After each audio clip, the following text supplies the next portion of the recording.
Hello, welcome to the Hard Reset channel, and today I'm going to show you how to change time for automatic synchronization on your Kobo Libra Colour e-reader. So the first thing you're going to do is click on the More button on the bottom right of your screen, then click on Settings, and then click on Syncing and Updates.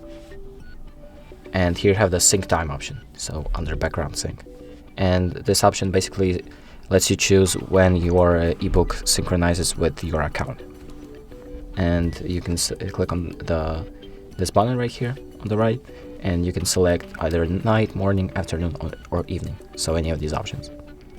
And once you're done, you can just exit out and your options will be saved. And that's it. Thank you for watching, and make sure to like and subscribe.